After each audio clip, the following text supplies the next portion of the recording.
Voilà, donc je vous remercie d'avoir eu le courage de braver les intempéries.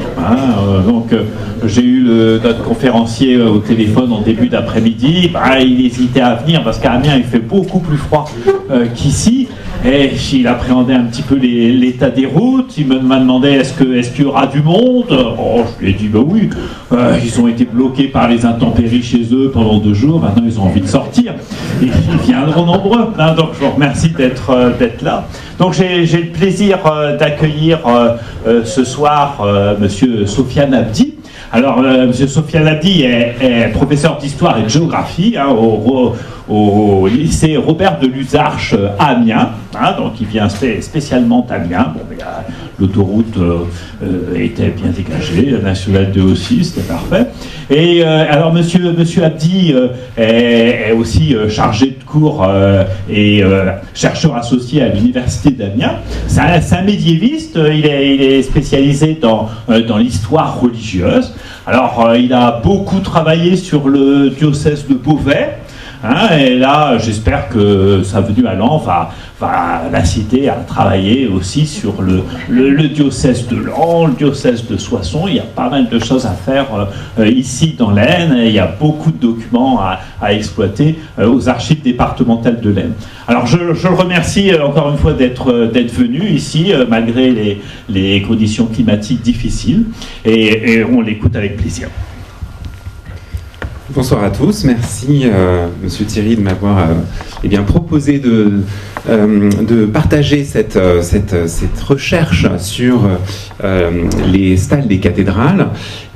Sachez que cette conférence, en fait, elle est issue d'un colloque qui avait été organisé en 2020 sous la direction de Christiane Lemay et Frédéric Billier. Vous avez la couverture d'ailleurs de ce colloque qui est paru, dont les actes sont parus fin 2022, qui avait pour titre « Les stalles de la cathédrale d'Amiens, 500 ans » et qui conviait des spécialistes d'histoire de l'art, d'histoire des textes, notamment des musicologues, autour de ces stalles des cathédrales en général, d'ailleurs pas seulement relatives à la cathédrale d'Amiens. Alors, juste un petit rappel, tout de même, rappel sur ce que sont des stalles, rapidement, même si beaucoup connaissent ce terme-là et les repères dans les cathédrales. Ça désigne les sièges sur lesquels prennent place les membres du clergé cathédral, notamment les chanoines, qui sont des clercs séculiers dans nos cathédrales du nord du Royaume de France, qui desservent collectivement l'église mère, la cathédrale, en accomplissant le service divin quotidien, et qui forment ce qu'on nomme un chapitre cathédral, une institution en fait ecclésiastique majeure du diocèse.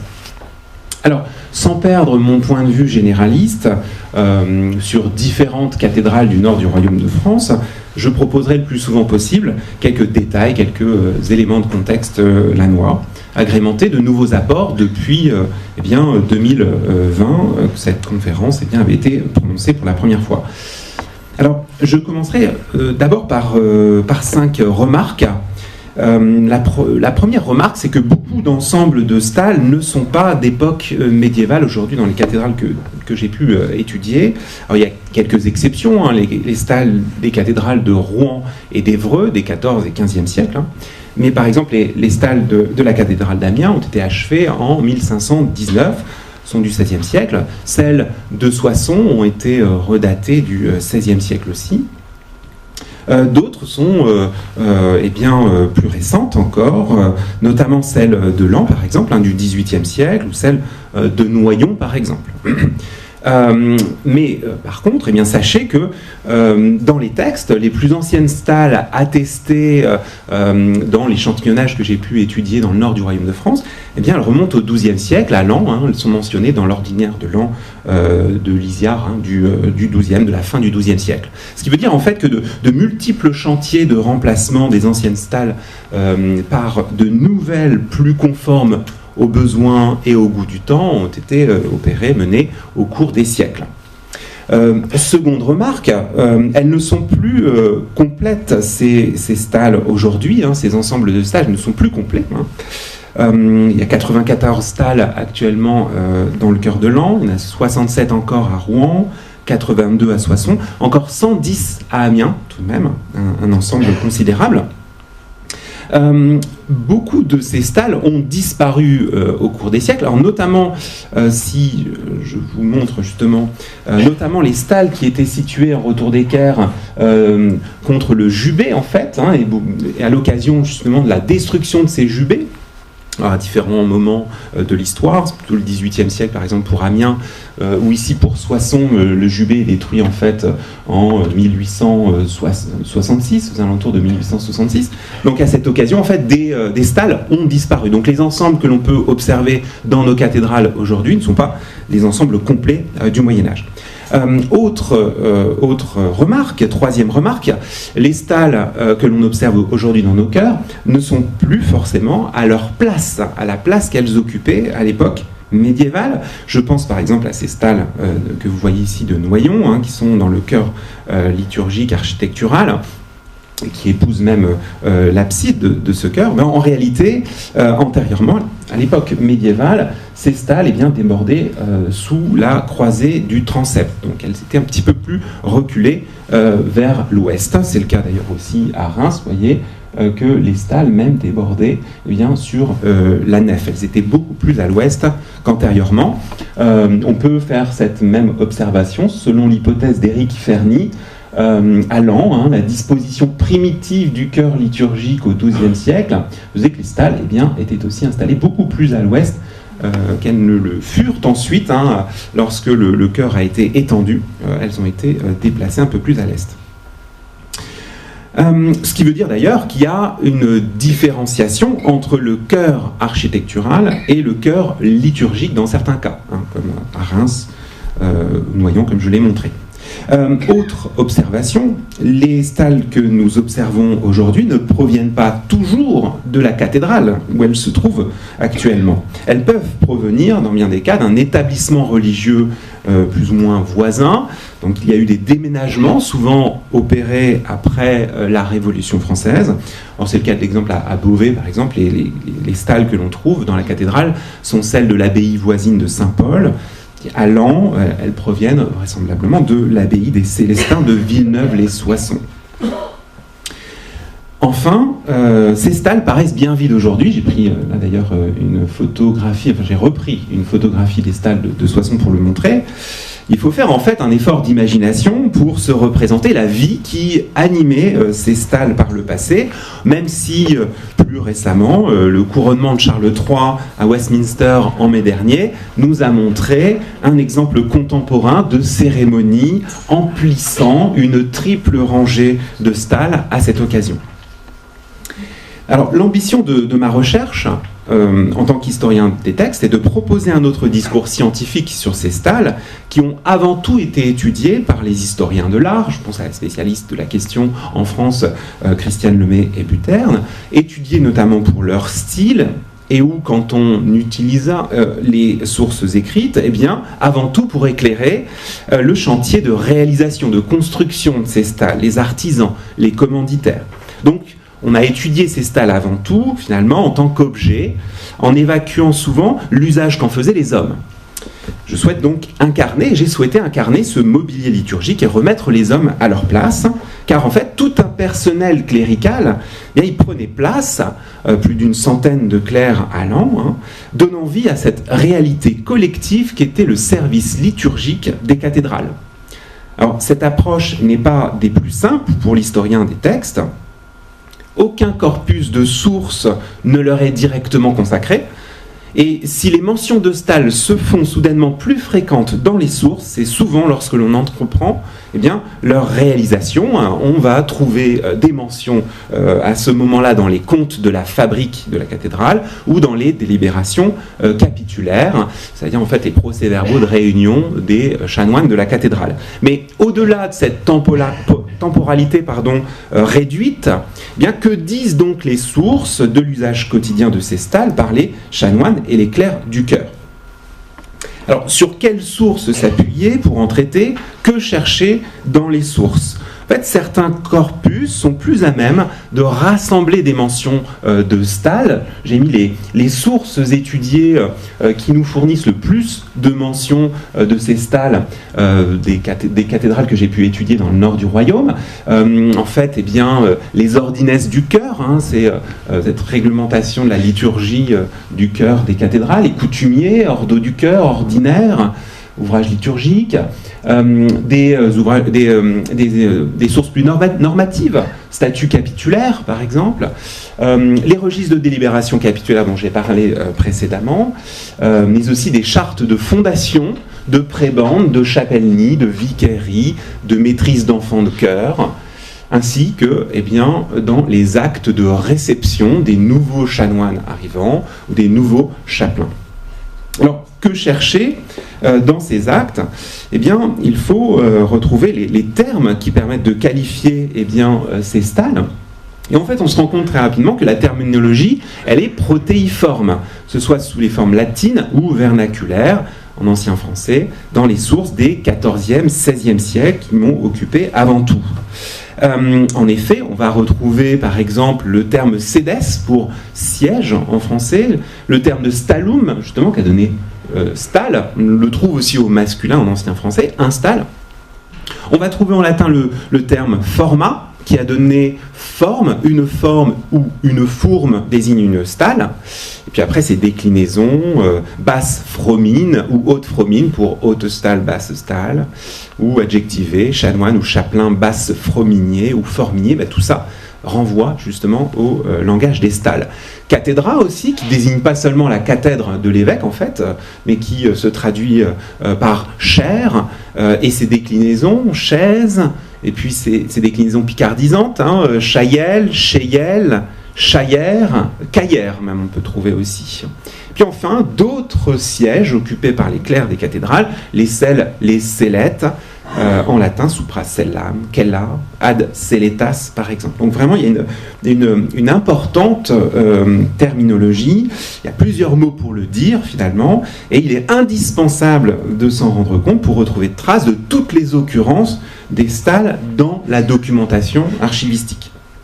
Et finalement, bien plus que rares en réalité, ces mentions consistent en de nombreuses allusions, alors certes dispersées, lapidaires, souvent répétitives. Et bon, c'est donc grâce à une patiente collecte de mentions, en croisant des fonds différents, qu'une réalité commune peut émerger. Le choix de la période XIIIe, XVIe siècle a été fait pour des raisons de source, avant tout parce qu'antérieurement les sources sont trop rares pour pouvoir étudier ces stalles, mais aussi parce que ça correspond en fait à une période cohérente en fait quant à l'espace occupé par ces stalles entre les réaménagements des chœurs gothiques des XIIe, XIIIe siècles et les grandes transformations post-tridentines à partir de la fin du XVIe siècle. Nous avons limité notre propos en fait aux cathédrales, excluant en fait les abbayes et les collégiales, où l'on usait aussi de stalles, hein, je l'ai exclu. Mais par contre, j'ai élargi géographiquement mon propos à plusieurs cathédrales du nord du royaume, que vous voyez ici, encadrées en rouge sur cette carte.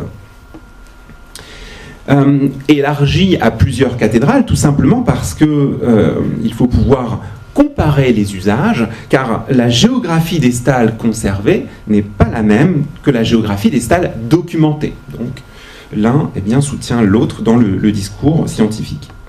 Alors pour éclairer la manière dont les clercs utilisaient ces stalles, notre propos s'organisera en 3 temps. D'abord la question du placement dans ces stalles, la question de la mobilité au sein de ces stalles, et enfin la question de la discipline au sein de ces stalles des cathédrales. Je vais commencer par le placement des clercs de la cathédrale, et tout commence d'abord par l'attribution d'une stalle dans le chœur de la cathédrale.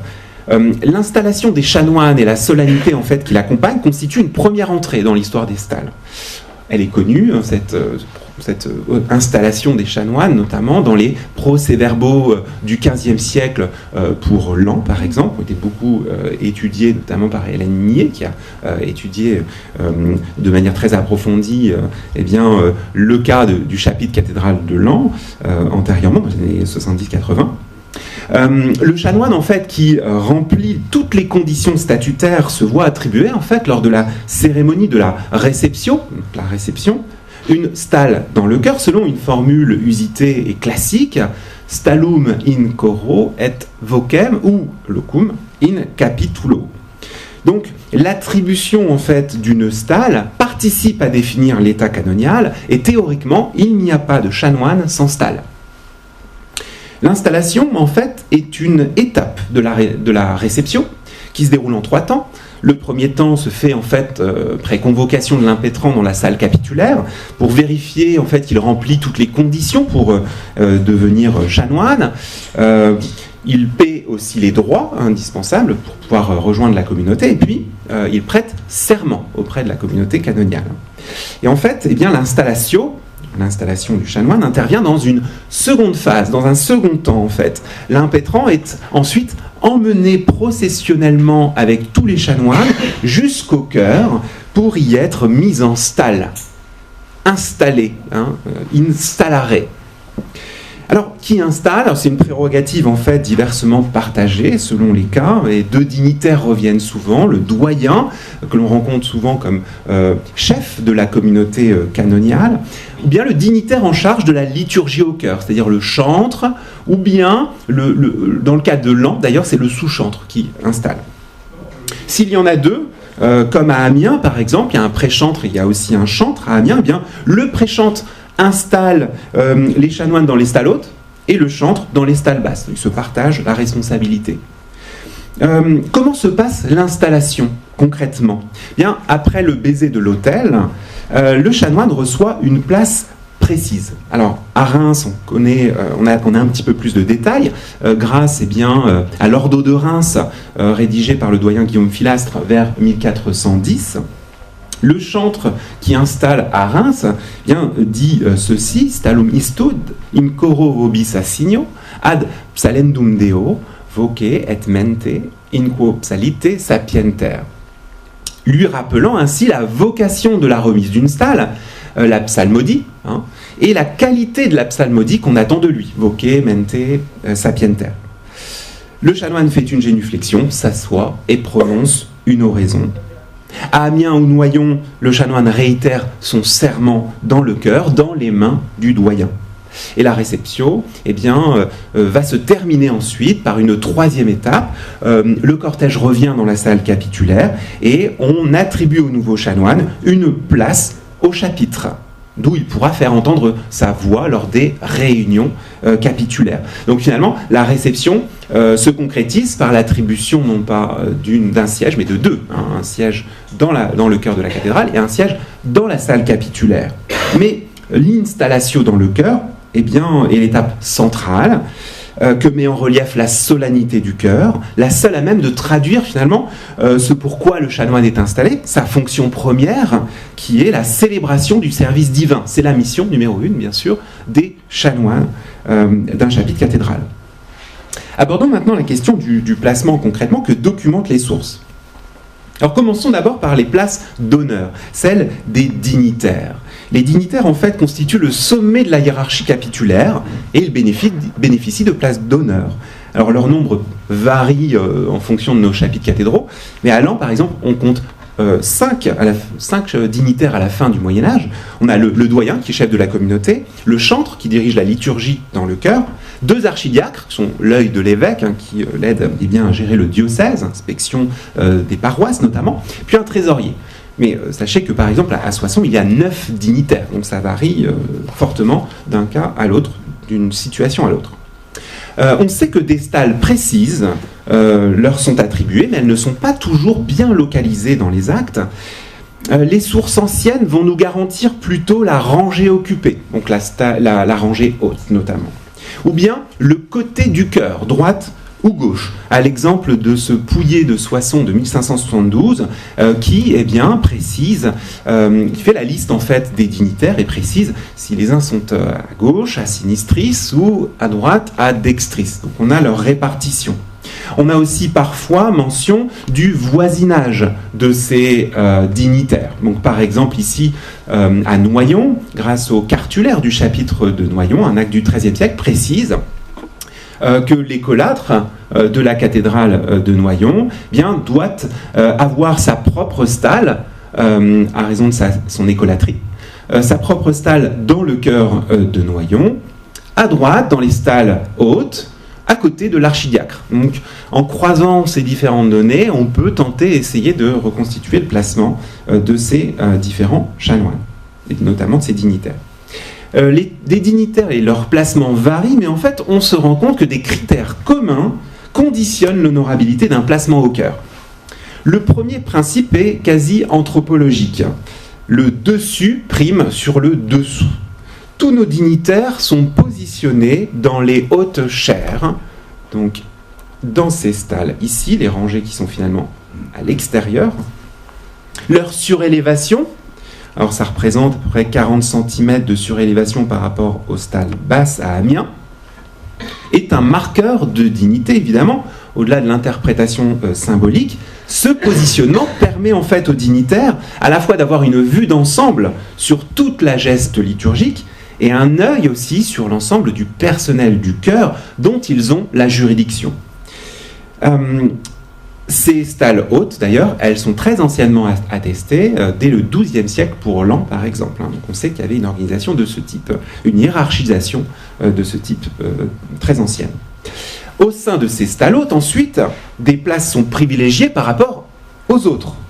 Le second critère, c'est le placement par rapport à l'autel. Soit face à l'autel, ici dans les stalles, finalement en retour d'équerre, adossées au jubé. C'est un placement central, en fait, dans une distribution en U des ensembles de stalles résultant des réaménagements gothiques. Il permet d'être vu de tous, il permet d'avoir une vue sur tous. Autre positionnement privilégié que l'on constate à travers des sources, au plus près de l'autel, au plus près du grand autel. On y retrouve souvent d'ailleurs les archidiacres comme à Arras, Amiens ou Reims. Je montre deux exemples, par exemple de reconstitution de placement dans la cathédrale d'Amiens. Donc on voit la distribution attestée par les sources des dignitaires, soit face à l'autel, soit au plus près de l'autel. À la cathédrale de Paris, même constat. Et on peut le faire systématiquement avec les différents cas étudiés. Un constat, entre les deux extrémités, finalement, eh bien, les sièges centraux apparaissent moins honorables, en tout cas jamais occupés par les dignitaires dans les cas étudiés. On respecte aussi une répartition des dignitaires des deux côtés, comme on le voit dans bien des cas, mais un troisième principe est respecté, vraisemblablement en tout cas, la droite prime sur la gauche. L'évêque et le doyen sont souvent à droite, le chef de la communauté canoniale souvent aussi à droite. Et vraisemblablement, les dignitaires étaient disposés à droite et à gauche selon une alternance de la préséance. Alors, c'est notamment le Pouillet de Soissons qui semble nous l'indiquer en réalité. La première stalle est occupée par l'évêque à droite, première stalle à droite. Ensuite, la deuxième stalle dans l'ordre de préséance, c'est celle du prévôt qui dirige la communauté en fait à Soissons, donc est à gauche. Puis la troisième stalle dans l'ordre de la préséance est celle occupée par le doyen, qui correspond au second siège à droite, etc. Ainsi de suite, même si des fois, ça ne suit pas un ordre exact. Bon. En tout cas, cette alternance gauche-droite, mais aussi la droite primant sur la gauche, on va la retrouver en fait dans les réunions, lors des réunions capitulaires, de part et d'autre du président de l'Assemblée. Et puis, le fait que la droite prime sur la gauche, on va le retrouver aussi dans certains rituels liturgiques, lors des rituels d'encensement ou du baiser de paix. On va commencer par la partie droite, et puis on va ensuite poursuivre par la partie gauche du chœur. Ainsi, le positionnement des dignitaires est en tout point privilégié conformément à la primauté que leur confère l'institution. Maintenant, abordons le cas des simples chanoines, ceux qui ne sont pas dignitaires. Qu'en est-il du reste de la communauté, qui représente une communauté très nombreuse. À Laon, c'est en fait le plus important chapitre du nord du royaume, en nombre de chanoines. On dépasse les 80 chanoines. De toute façon, il n'y en a que 48, par exemple, au XIVe siècle. Alors, au-delà de l'égalité canonique entre chanoines, en réalité prime un principe hiérarchique universel au sein des stalles. Le plus ancien dans le grade le plus élevé. Commençons par la question du grade. Le chanoine, en fait, est installé dans les stalles in ordine, c'est-à-dire, en fait, selon son rang dans les ordres ecclésiastiques. Les 3 ordres majeurs sont représentés au chœur, comme le montre d'ailleurs cette enluminure du XVe siècle, les prêtres, les diacres et les sous-diacres, indispensables, les 3 sont indispensables pour la célébration de la messe. Il est indispensable pour avoir d'ailleurs une stalle dans une cathédrale d'être au moins sous-diacre, conformément à la législation conciliaire, je pense notamment au Concile de Vienne en 1312. L'ordo de Paris du XVe siècle nous donne des détails sur le placement de ces chanoines prêtres, diacres et sous-diacres. Et ce que nous montre cet ordo parisien, eh bien, est conforme en fait à ce qu'on retrouve dans tous les autres cas. C'est-à-dire qu'en fait, eh bien, les chanoines prêtres, sacerdotes ici, et diacres, diaconie, ben, sont in sedibus stallis superioribus, c'est-à-dire sont dans les stalles hautes. Et ensuite, eh bien, les sous-diacres, eux, sont in inferioribus, dans les stalles basses. Et ça, on le retrouve un peu partout. Et pour marquer en fait le changement d'ordre, d'ailleurs, on peut trouver, notamment à Tournai, c'est le cas à Tournai, on va laisser une stalle libre par déférence entre les différents ordres. On fait la même chose d'ailleurs entre les dignitaires et les simples chanoines. On laisse parfois une stalle vide, volontairement. Deuxième critère, l'ancienneté après le grade. Alors, entre chanoines du même ordre, ce n'est pas l'âge, mais l'ancienneté au chapitre qui prime, selon la date de réception consignée dans les registres. Les chanoines, donc, ne se placent pas n'importe où. Chacun connaît ses voisins, et les dignitaires savent la place que mérite chaque chanoine. À Reims, on classe les prêtres, les diacres et les sous-diacres in ordine, depuis l'autel, c'est-à-dire qu'on va les ordonner depuis l'autel. Plus on est près de l'autel, plus on est haut dans la hiérarchie, dans la préséance. Et donc, cela signifie qu'il y a une place de premier prêtre, il y a une place de premier diacre et une place de premier sous-diacre, qui ensuite eh bien, suivent les autres chanoines, qui commandent donc l'ordonnancement des autres. Au passage, on constate que les placements ne sont donc pas calqués sur les hiérarchies sociales. Ainsi, un chanoine prêtre de basse extraction, d'origine modeste, placé de droit dans les stalles hautes, peut tout à fait dominer un chanoine sous-diacre issu de la haute noblesse, cantonné aux stalles basses. La loi du rang prime sur la loi du sang. Terminons avec eh bien, le placement des clercs inférieurs, ceux du second chœur ou du bas chœur, qui rassemble en fait tous les clercs auxiliaires et subalternes qui participent à l'office. On peut relever les chapelains, bien évidemment. On a 46 à l'an, par exemple, en 1362. Les vicaires, les enfants de chœur, on a 6 d'enfants de chœur à l'an en 1304. Et leurs maîtres, puis ensuite des habitués de l'église, des chantres, des musiciens. Donc c'est un effectif, en fait, qui est en hausse depuis surtout le XIIIe siècle. On constate que leur placement, ici en vert, est équilibré des deux côtés du chœur et diffèrent entre eux, en fait. Ça va s'échelonner, en fait, des stalles basses, donc ici, les stalles basses, où l'on va retrouver les chapelains, notamment, aux côtés des sous-diacres, jusqu'aux eh bien, sièges qui sont en avant des stalles basses, qui accueillent, en fait, les enfants de chœur, notamment.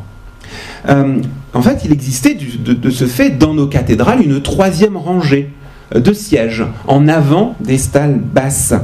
Une rangée de sièges moins honorables dont on peut moduler le nombre en fonction d'ailleurs de l'affluence et qui ont pour la plupart du temps disparu de nos cathédrales. Alors, on a quand même un témoignage, une survivance, c'est dans la cathédrale de Soissons. Les sellettes monopodes qui sont en avant de ces stalles basses, eh bien, c'est un des rares cas de petits sièges conservés. C'est pas pour y reposer ses pieds, hein. C'était des sièges pour les enfants de chœur. Ils sont en fait positionnés. Alors, on trouve d'ailleurs des sellettes et des banquettes beaucoup plus massives ailleurs, parfois. Hein. Ici, ce sont les stalles de la chapelle Saint-Georges de Windsor en 1660, mais en fait, elle remonte au XVIe siècle. On voit la 3e rangée ici. Alors pourquoi sont-ils installés ici, de part et d'autre et au plus près du centre du chœur? Tout simplement parce qu'ils sont positionnés au plus proche du lutrin central où ils doivent chanter quotidiennement. Ce sont eux qui sont les plus actifs en réalité par rapport aux autres chanoines des stalles hautes. Alors, il y a toutefois des exceptions à cet ordonnancement. Parfois, il y a certains clercs subalternes qui sont positionnés dans les stalles hautes. Je pense aux hauts vicaires, on les appelle ainsi, parce qu'ils sont dans les stalles hautes, ou à Soissons, certains chapelains, comme les chapelains des martyrs, qui peuvent prendre place dans les stalles hautes aussi, et souvent parce qu'ils ont un rôle clé dans la liturgie. Mais généralement, le bas-chœur reste en bas. Il n'y a guère que lors de la fête des innocents, en décembre, ou de la fête des fous, d'ailleurs, vers l'Épiphanie, lors duquel les enfants de chœur occupaient des stalles hautes. Il y avait une transgression totale qui était permise, des placements, qui étaient tolérés, permettant un rituel d'inversion. Quand les enfants de chœur montaient dans les stalles hautes, à cette occasion, les chanoines descendaient dans les stalles basses. Les enfants de chœur avaient l'occasion d'élire à ce moment-là l'un des leurs, évêque des innocents, qui avait d'ailleurs à Noyon sa stalle haute attitrée près du trésorier.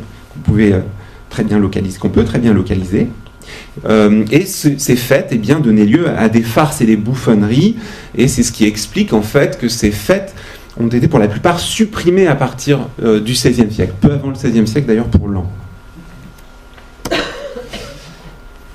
Alors, l'aménagement des stalles renforçait aussi les hiérarchies. Alors, on avait des aménagements qui étaient permanents, mais aussi temporaires. Je commence par les aménagements temporaires. Lors des solennités, en fait, il est d'usage de parer les stalles de certains dignitaires ou de l'évêque. Ici, par exemple, dans l'ordinaire de l'église Notre-Dame d'Amiens du XIIIe siècle, on voit que, bien sûr, les chaires du doyen et du prévôt, on va apposer deux étoffes de soie, d'où pani seriki. Donc, on met en valeur les stalles de certains dignitaires. On peut faire de même avec les évêques. Donc des tapis aussi pouvaient être posés au sol ou sur le dossier de la stalle qui était devant, des carreaux, des coussins, bref, des aménagements qui étaient temporaires. On avait aussi des aménagements permanents qui soulignaient les hiérarchies. On observe l'existence encore de certaines stalles maîtresses qui ont fait l'objet d'un traitement architectural spécifique, comme à Amiens, par exemple, les 4 stalles que vous voyez ici, sur cette photographie, surmontées d'une pyramide sculptée de plus de 10 mètres de haut, deux près de l'entrée, qui servaient en fait à mettre en relief le placement du doyen ici, du roi ou de son représentant ici, et celles situées aux autres extrémités, près de l'autel, pour une harmonie architecturale, mais attribuée aussi vraisemblablement à des dignitaires. Je penche pour les 2 archidiacres, comme dans nombre de cathédrales. Autre aménagement, l'adjonction de dés au-dessus des stalles hautes, interprétée par les historiens différemment, dont l'usage pouvait être acoustique, un rôle acoustique par exemple pour le chant, la musique. Cela permettait aussi de manière très pratique de limiter les courants d'air ou les bruits de la cathédrale. Mais ces dés peuvent aussi être interprétés comme un signe de préséance. Il semble que dans nos cathédrales, ces dés aient toujours été réservés aux stalles hautes où sont les dignitaires et le presbytérium canonial, c'est-à-dire les chanoines prêtres. Donc renforcer en fait les hiérarchies visibles. Alors, c'est vrai que dans d'autres cas, dans d'autres pays, on va trouver des amorces de dés pour les stalles basses. Mais dans nos cathédrales du nord du Royaume de France, on ne peut pas trouver d'équivalent. Ici, c'est une photographie des stalles de la cathédrale de Zamora, en Espagne. Mais, parfois, ces dés pouvaient avoir un rôle très pratique et très concret, éviter certains désagréments. Alors, à l'exemple de Beauvais, les registres de libération capitulaire nous apprennent qu'en 1342, on décide de couvrir les chaires du chapitre pour éviter que les pigeons ne les gâtent. Donc, on a une mention comparable à Noyon, pour les mêmes raisons. Alors, doit-on interpréter ce passage dans le sens d'une couverture provisoire sur les stalles hors du service? Dans ce cas-là, ça ne protégeait pas les chanoines lorsqu'ils étaient en fonction. Ou est-ce que cela témoigne de la réalisation de dés charpentés ou de dés légers, peut-être en toile, pourquoi pas. Cela laisserait penser qu'avant de concevoir des ensembles de stalles complets, décompris, comme ici dans le cas d'Amiens au XVIe siècle, on ait eu adjonction postérieure de ces dés au cours des XIVe, XVe siècles. Bon. Une possibilité. Autre élément, sachez que ces stalles aussi accueillaient d'autres acteurs que les membres de la communauté cathédrale canoniale.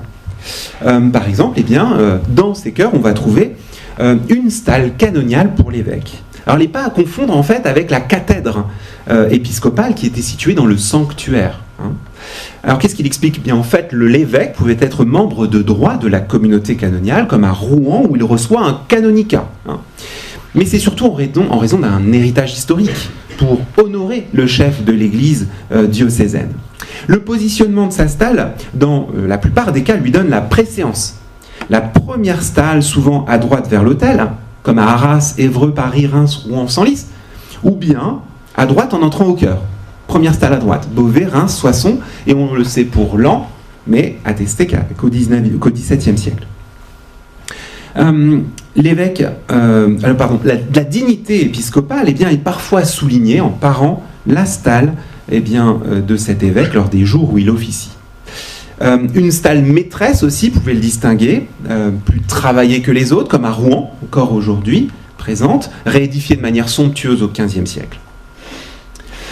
Par ailleurs, on maintient par déférence une stalle vide entre lui et son voisin le plus proche, c'est ce que l'on constate à Soissons, Évreux ou Reims. Mais les chanoines et les chapitres se sont de plus en plus libérés de la tutelle épiscopale, le considèrent dans bien des cas comme un invité au chœur, où désormais le chapitre a toute juridiction. Alors, cas particulier à Amiens d'ailleurs, l'évêque en fait ne siège dans le chœur de la cathédrale et dans les stalles uniquement parce qu'il a récupéré la stalle du trésorier depuis l'annexion de la trésorerie au XIIe siècle, et une salle qui se trouve à gauche du chœur. Il y siège uniquement pour cette raison. D'ailleurs, le doyen, quand il l'installe dans cette stalle, lui rappelle bien, en lui remettant les clés de la trésorerie. Donc, il est installé ici pour cette raison-là. Et d'ailleurs, dans bien des cas, il doit revêtir les habits de chanoine pour y prendre place. Le cas, par exemple, à Soissons ou à Noyon. Et sans autorisation, en aucun cas, il ne peut parer sa cathèdre. Ça donne lieu notamment à un procès au XVIIe siècle à Amiens, parce que l'évêque a voulu installer un dé en toile en plus des dés charpentés qui pouvaient exister pour mieux mettre en valeur sa place, son positionnement. Refus du chapitre cathédral. De manière générale, toutefois, l'évêque est surtout présent dans sa cathèdre, dans le sanctuaire, lorsqu'il est tenu de célébrer lors des plus grandes solennités. Ça ne représente pas beaucoup de jours de fête dans l'année, en réalité 11 grandes fêtes dans l'année à Rouen par exemple. Autrement, il n'a pas vocation à assister à l'office au quotidien. L'évêque n'est pas présent chaque heure canoniale, des matines par exemple, au chœur. D'ailleurs, à Reims par exemple, il se voit attribuer une place d'honneur seulement lorsqu'il est présent à l'office. Donc c'est une place temporaire et non permanente comme on le voit ailleurs. En son absence, sa stalle est occupée par un autre dignitaire, en l'occurrence à Reims, le grand archidiacre. D'autres acteurs pouvaient prendre place aussi dans ces stalles. Je passe rapidement, mais certaines communautés cléricales ou religieuses tierces, comme des collégiales ou des abbayes, pouvaient posséder des prébendes dans nos cathédrales.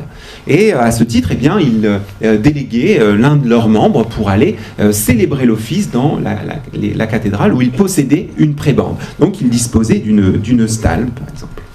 C'est le cas par exemple à Soissons, on sait que le recteur du collège Saint-Nicolas a une stalle à gauche, dans les hautes stalles. L'abbé de Saint-Jean-des-Vignes, en avait une dans les stalles hautes de droite. À Laon, on sait que c'est l'abbé bénédictin de Saint-Vincent qui remplace l'évêque lors des grandes fêtes s'il est absent. Parlons de la présence des laïcs maintenant. Alors, l'entrée dans le chœur pendant le service est canoniquement et théoriquement proscrite aux laïcs. Il s'agit de préserver la sacralité du lieu et d'en écarter le profane. Pourtant, des laïcs réussissent à de nombreuses occasions à y pénétrer, en dehors du service ou même pendant le service. Il faut toutefois distinguer les venues autorisées de celles incontrôlées contre lesquelles lutte le chapitre cathédral. Alors, premier des laïcs à pouvoir prendre place dans nos stalles, notamment le roi. À partir du XVIe siècle, on reconnaît une place accrue au roi, mais aussi aux représentants de la souveraineté royale dans les cathédrales, notamment à l'occasion des grandes cérémonies publiques, Te Deum, processions publiques, etc. Cela se traduit par des adaptations dans les stalles des cathédrales. Instauration de stalles pour le roi, comme à Amiens, je l'ai montré tout à l'heure, surmontée d'une pyramide sculptée. À Reims ou Rouen, où le roi est même chanoine d'honneur, par exemple, montrant l'attachement de ce chapitre cathédral à la couronne. Et un protocole était mis en place aussi pour l'accueillir dans certains cas. À Arras, par exemple, la première stalle au chœur, qui appartient au prévôt, qui dirige la communauté canoniale, eh bien, lui est cédée lors des visites royales, ou à un prince du sang qui le représente. On sait qu'aussi des stalles étaient réservées aux officiers royaux, le gouverneur, le banc du présidial, par exemple. On a par exemple ici un état de répartition en 1588 des laïcs et des clercs dans la cathédrale de Paris. On voit que le chœur est partagé en deux. À l'ouest, eh bien, les représentants de la Chambre des comptes, de la Cour des aides, du Parlement de Paris, et plus à l'est vers l'autel, les bénéficiaires de l'Église. Ce partage d'ailleurs entre laïcs importants, membres de l'élite bien sûr sociale, et les chanoines, pouvait donner lieu parfois à des querelles justement, des querelles de préséance. Certains veulent s'asseoir devant les autres, etc. D'autres ne veulent pas céder leur place. Et donc ces querelles de préséance, elles sont documentées, notamment à partir du XVIIe siècle surtout. Autrement, l'entrée dans le chœur pendant le service est proscrite aux simples laïcs, au peuple si vous voulez, mais certains désirent quand même avoir part au sacré, profiter d'un accès privilégié pour prier. Souvent d'ailleurs grâce à leurs relations au sein du clergé cathédral ou des clercs subalternes qui les font rentrer discrètement. En 1435 par exemple à Évreux, le chapitre général interdit aux laïcs de siéger dans les hautes stalles et de se déplacer dans le chœur. On les trouve parfois intercalés, sans habit d'église, dans des sièges entre deux clercs de la cathédrale ou proches des portes latérales pour s'y installer plus discrètement. En 1576, à Rouen, on a un écho de cette entrée des laïcs dans la cathédrale. Ici, on a un procès-verbal de délibération capitulaire qui nous indique que, vu que samedi dernier, un méchant et malheureux garçon âgé de 13 ou 14 ans et toi allé faire ces immondices dedans la chaire archiépiscopale, étant dedans le chœur de l'église. Autre problème aussi, vu aussi que chaque jour les femmes se vont mettre dans la dite chaire, pendant qu'on fait et célèbre le divin service, il a été ordonné, pour éviter que telle chose n'advienne plus, que la dite chaire sera close, etc. On sait toutefois anecdotique, exceptionnel. Cela montre toutefois que la présence laïque dans les stalles du chœur est bien une réalité, qu'elle soit reconnue, cas du roi, des officiers royaux, tolérés ou réprimés. Alors, tous les membres de la communauté cathédrale devaient trouver, donc, on le voit, leur juste place dans les stalles. Mais la réglementation des stalles et la pratique liturgique prévoient en fait de nombreuses occasions de mobilité. La répartition des clercs du chœur dans les stalles laisse place à des adaptations et des usages qui permettent de multiples mobilités. Première remarque. Un nouveau chanoine peut en fait se voir refuser une stalle s'il n'est pas dans les ordres sacrés. Au minimum, sous-diacre, je l'ai dit tout à l'heure. Or, certains chanoines restent clercs mineurs, n'ayant pas reçu les ordres majeurs. Par exemple, en 1370, à Paris, cela représente 19 chanoines sur 50, tout de même. Il a fallu composer avec cette réalité tout en marquant la distinction au chœur. Nos statuts contraignent ainsi ces chanoines mineurs à s'asseoir sur les bancs avec les enfants de chœur, comme le montre l'ordo de Paris ici, pour ceux qui ne sont pas dans les ordres sacrés, ad sacros ordines non ordinati, ils iront ad celetas cum pueri albarum, donc avec les enfants d'aube. Même les dignitaires sont privés de leur stèle propre, ou même des stèles hautes, s'ils n'ont pas le grade ecclésiastique requis. Autre réalité, durant sa carrière, le chanoine peut être amené à changer de position dans l'ordre de préséance. Lorsqu'un chanoine meurt et qu'un nouveau le remplace, toute la rangée était décalée. Car l'ordre d'ancienneté n'était plus le même. De même, lors de promotion, un chanoine devenant dignitaire, un chapelain qui devient chanoine, même si c'est rare, il libère sa stèle d'origine pour une autre. Ou encore, s'il est promu à un grade ecclésiastique supérieur, je l'ai dit juste avant, le chapitre d'ailleurs pouvait mettre en demeure un chanoine de passer les grades pour combler des stèles vides. Cela impliquait en tout cas un déplacement vers de plus honorables stalles, un vrai jeu de chaises musicales en somme, et le chantre et le doyen devaient donc gérer le turnover des chanoines.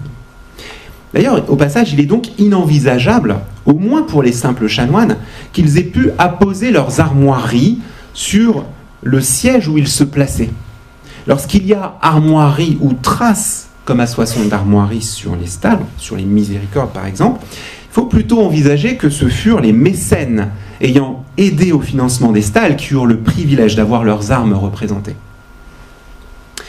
Par contre, on trouve l'usage fréquent chez les dignitaires d'obtenir le privilège d'avoir sa sépulture devant la stalle occupée durant sa vie. C'est le cas par exemple de l'archidiacre Bertrand de Vol à Soissons en 1379, qui obtient de pouvoir être inhumé devant la stalle qu'il a occupée toute sa vie, mais bon, il a donné 300 francs d'or en échange. Revenons aux mobilités, les mobilités régulières. Certaines sources attestent aussi de l'attribution au profit de certains dignitaires de plusieurs stalles dans le chœur, en raison notamment de leur double prébende. Certains dignitaires avaient double prébende, donc double revenu en général, c'était en tout cas souvent le cas. Ou bien obtenaient-ils 2 stalles en raison de leur statut à la fois de dignitaire et de chanoine. Exemple, à Rouen, ici le procès-verbal de réception de l'archidiacre du Vexin français Jean d'Harcourt en 1409, on se rend compte que ce nouvel archidiacre, il est installé en fait dans les stalles hautes, donc au chœur in altis edibus ici, d'ailleurs, il est près du trésorier, et ce rationné archidiaconatum, c'est-à-dire en raison de son archidiaconé. Mais il reçoit aussi une stalle basse à gauche, une sinistra parte, sachant que l'autre était une dextra parte, dans les basses formes, rationné praebande, c'est-à-dire en raison de sa prébande. Donc on voit que ce même dignitaire a à la fois une stalle en haut, une stalle en bas, une stalle à droite, une stalle à gauche. Alors ils n'ont pas le don d'ubiquité, mais ils prennent sûrement place en fonction de la solennité de l'office du jour dans telle ou telle stalle. Bon, on a le cas assez souvent. Des mobilités sont aussi prévues en fonction, je l'ai dit, de la solennité du jour et des rites qui la composent. À Amiens, par exemple, le doyen dispose de 2 stalles contiguës, à droite de l'entrée du chœur. Il siège dans la première, la plus prestigieuse, uniquement lorsqu'il officie, lors de certaines grandes fêtes liturgiques. Le reste du temps, il se place dans la seconde stalle, différenciant ainsi la solennité du moment dans une gestion parcimonieuse des démonstrations de sacralité.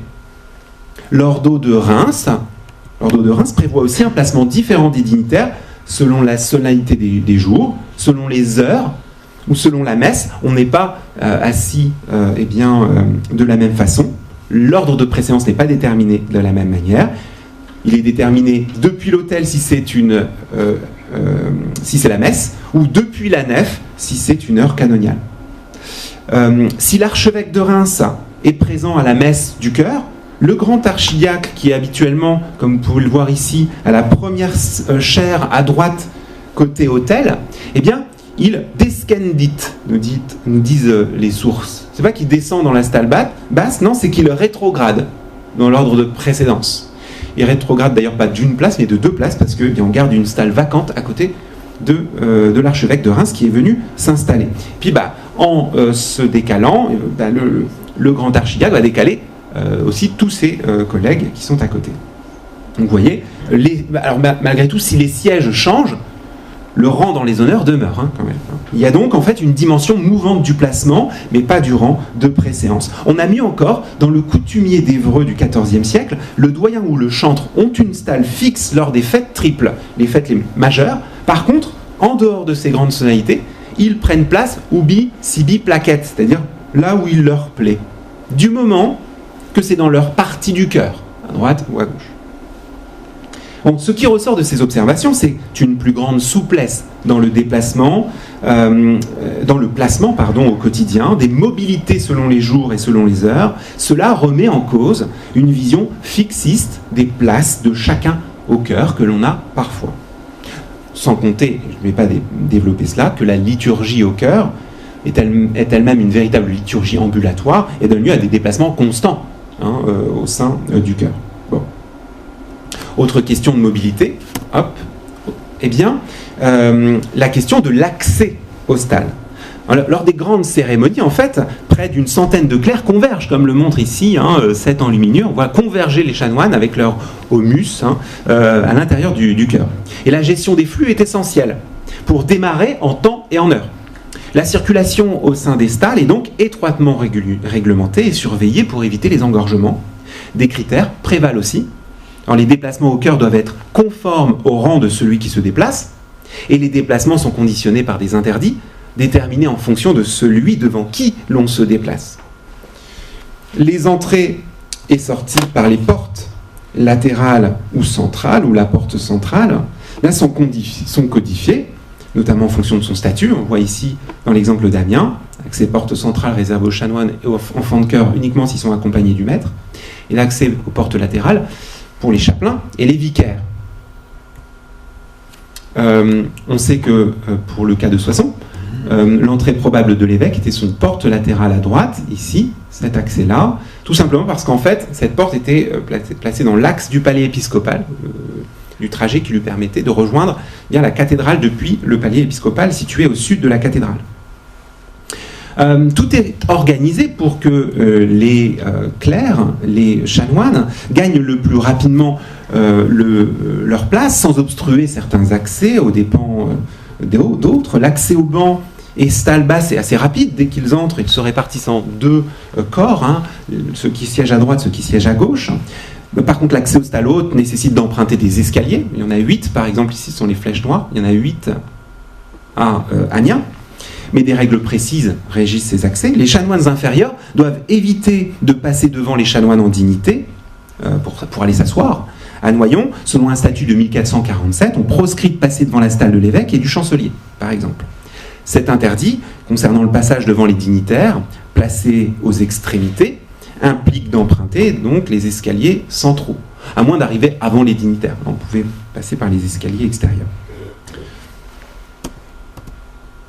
Alors si on ne respecte pas ces prescriptions, on est soumis à des sanctions. La discipline est très importante au sein du chapitre cathédral. Je terminerai par cet aspect. D'abord, premier constat, il faut aussi fortement nuancer l'image idéale de stalles pleines pour célébrer l'office divin. En fait, au quotidien, les stalles de la cathédrale sont loin d'être toutes occupées. Et plusieurs facteurs y contribuent grandement. Ça a été bien mis en évidence par les historiens, Jean-Michel Matz par exemple, le problème récurrent de l'absentéisme par exemple, qui atteint des pics parfois, comme au XIVe siècle. Les raisons de cet absentéisme des chanoines sont bien connues. Cumul de bénéfices hors de l'an par exemple, études à l'université, loin de la cathédrale d'origine, service des princes, du roi, du pape. Et ce qui fait que parfois le service repose couramment sur 1/3, voire 2/5 de l'effectif canonial. L'absence des chanoines aussi s'expliquait par des raisons tout simplement statutaires. Les chanoines en fait n'ont pas obligation de résidence toute l'année. À Laon, par exemple, le chanoine doit faire un stage de résidence de 6 mois, comme à Amiens, 7 mois à Reims. Ils n'ont pas non plus obligation de résidence à chaque office du jour. Les statuts sur la résidence insistent sur la présence uniquement aux grandes heures pour toucher les distributions, c'est-à-dire l'argent, matines, laudes, messes, la messe et les vêpres. Cette réalité fait que la fréquentation des chanoines est moins importante lors des temps faibles du calendrier liturgique et lors des petites heures de la journée, tierces, sextes, nonnes, complis par exemple. La désaffection se fait notamment sentir pour les matines, heures exigeantes de la fin de nuit, ou même à minuit dans la cathédrale de Paris. Il reste longtemps à maintenir cet horaire. Ce qui contribue finalement à quelque peu vider ces grands ensembles de stalles. Certaines sources parlent parfois de désertion de l'office divin. Je donne un exemple. L'évêque de Senlis, Charles de Blanchefort, en 1510, se plaint lorsqu'il célèbre qu'au-delà des 4 chanoines qui l'assistent et des 2 autres tenant le chœur, il n'en reste pas plus dans les stalles. Reims des statuts prévoit même la situation où un côté du chœur se verrait totalement dépeuplé par les chanoines. Il faut vite trouver les moyens de rééquilibrer les chanoines de part et d'autre. Bon, bien évidemment, la législation lutte contre ce problème et reste récurrent. Puis aussi, tout un personnel subalterne a été créé pour remplacer justement ces chanoines absentéistes.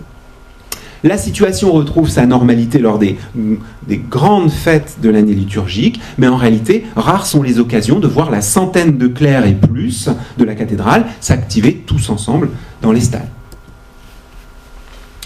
Alors, si l'image des clercs bien ordonnés dans leur stalle doit être nuancée aussi, c'est surtout en termes de discipline. Le clerc du chœur dans sa stalle se doit d'être exemplaire. Il en va de la qualité du service liturgique et de l'honneur de la communauté cathédrale.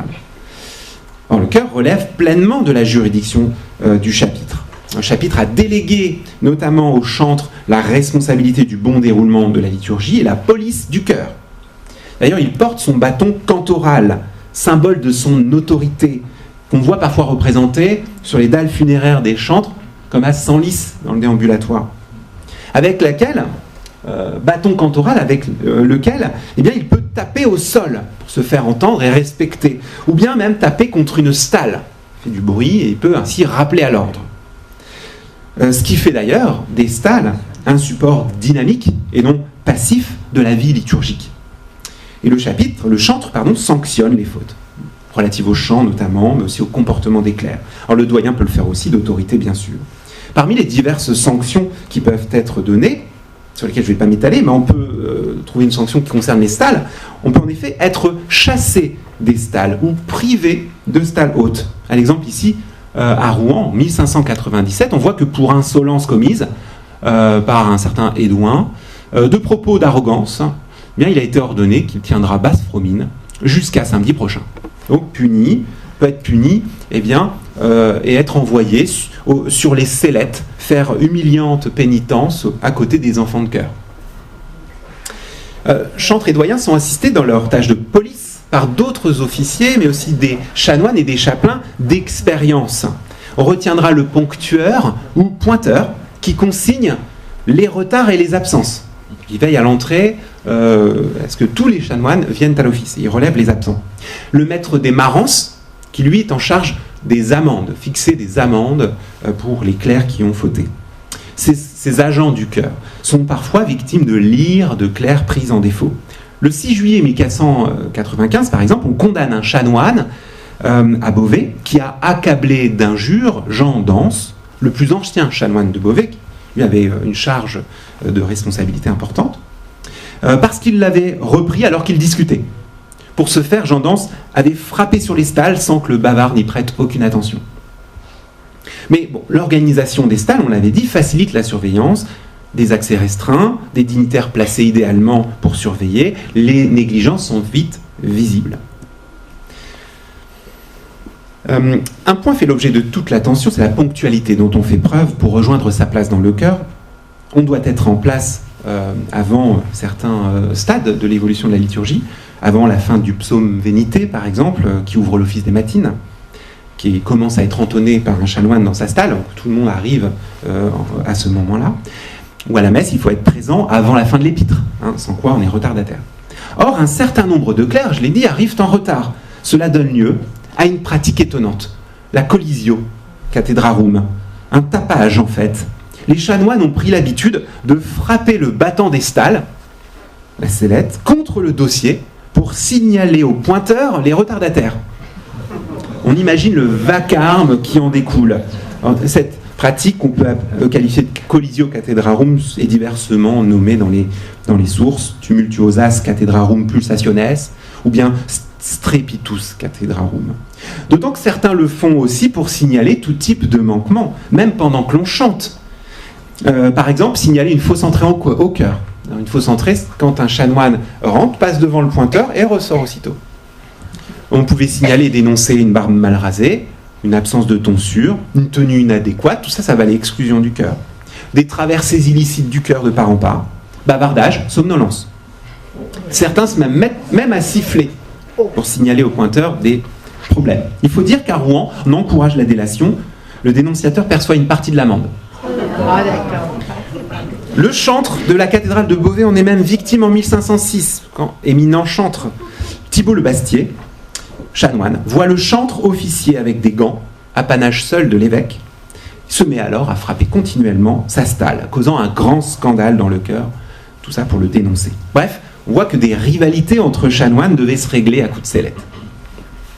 Bon, des statuts, en fait, ont du coup, et c'est ça qui nous fait connaître cette pratique, ont du coup été adoptés pour en interdire et réguler la pratique.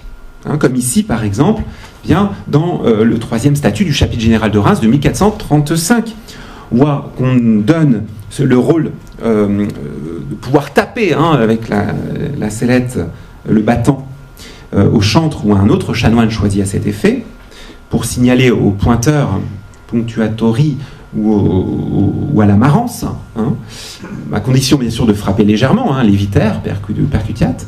Par contre, si un autre le fait, il devra payer 12 deniers d'amende. Donc on essaye, vous voyez, de réguler la pratique.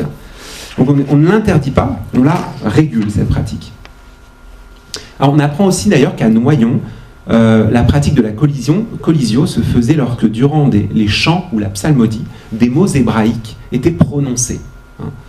Alors bien qu'un statut en 1403 interdise cette pratique sous peine d'excommunication, enfin on sait que cette pratique à connotation anti-judaïque s'est poursuivie jusqu'en 1758. Donc vous voyez, on essaye de réguler en fait cette pratique de la collisio, non pas de l'interdire. Il faut aussi contenir l'agitation et les troubles de toutes sortes dans les stalles et sièges, car rappelons qu'ils sont aussi occupés par des enfants, adolescents ou jeunes adultes. Je rappelle qu'il faut avoir 18 ans pour être sous-diacre, 20 ans pour être diacre, 25 pour être prêtre. Les puéris, donc les chanoines mineurs, sont plus jeunes, les enfants de chœur aussi bien sûr. Sellettes et basses stalles sont parfois agitées devant des stalles hautes plus assagies. Les problèmes d'attention sont donc récurrents, on le voit dans les statuts. On proscrit le fait de rire, de se jeter des chandelles à travers les stalles, de parler en français. Les statuts, visiblement, en fait, n'arrivent pas à imposer un silence complet et se contentent alors de limiter le volume et le rayon des conversations. On retrouve des prescriptions interdisant que l'on soit entendu de la 3e ou 4e stalle autour. On peut parler, mais pas fort. Bref, le chanoine en stalle, debout ou assis, doit chanter correctement et des listes de marances pour chaque défaillance existent. Défaut de récitation, d'intonation, sanctions contre certains qui chantent volontairement de manière ridicule pour amuser la galerie. Certains accélèrent le chant, abrègent les chants, chevauchent les chants précédents pour aller vite parce que l'office ça dure longtemps. Inversement, certains restent muets, semblables à des statues dans leur stalle, quand certains dorment, comme le montrent certaines enluminures parfois. Le 23 septembre 1511, par exemple, à Senlis, Antoine Taconnet, prêtre massicot, est réveillé brutalement par un de ses confrères qui lui a mis une branche verte dans le nez alors qu'il dormait au chœur pendant qu'on chantait. Cela va parfois plus loin, jusqu'au comportement délictueux. Les registres de délibération capitulaires de Beauvais des 14 et 15e siècles sont croustillants. Le 23 septembre 1391, un petit vicaire de Beauvais, nommé Cachevant, est amendé 3 francs or pour être venu au chœur tellement ivre qu'il tomba sur les chaires de l'église en vomissant d'une manière scandaleuse. Certains dégradent les sculptures des chaires, comme en 1393, un chapelain de Beauvais, Jean Douchet, confesse avoir coupé avec un couteau le nez et le visage de certaines images des chaires. Il est emprisonné. Vous voyez que ce ne sont pas ni les protestants ni les révolutionnaires là, qui ont pu dégrader parfois le mobilier et les sculptures des stalles en bois. Certains blasphèment, des querelles éclatent au chœur avec injures et rixes, mais ces dernières restent toutefois rares car les peines encourues sont lourdes. Bon, bien qu'il faille se garder tout de même de l'effet de source ici, celles-ci nous font quand même découvrir un clergé cathédral qui n'est pas toujours exemplaire au quotidien dans les stalles. Je conclus. Nous avons tenté, en fait, une histoire vivante et fonctionnelle des stalles de nos cathédrales, et derrière une apparente uniformité, les stalles sont le lieu d'expression de la distinction. Tous les clercs prennent place au chœur selon un ordre conforme à leur statut. L'ensemble est régi par des principes hiérarchiques généraux, des valeurs de position, dessus, dessous, droite, gauche, extrémité, centre, rapport au grand autel, mais aussi par un cumul d'ordonnancements, selon le statut, selon l'ordre, selon l'ancienneté, selon la fonction dans la liturgie du jour, de l'office, du moment, que l'on rencontre d'ailleurs dans toutes les cathédrales étudiées, et même en fait au-delà. Toutefois, les nécessités de service du culte quotidien admettent des mobilités et des adaptations toutes clairement codifiées. La vision des clercs du chœur bien ordonnés dans leur stalle est une construction idéalisée en réalité. Elle cache des négligences, des désordres inhérents à tout groupe humain au service d'une institution. Je vous remercie.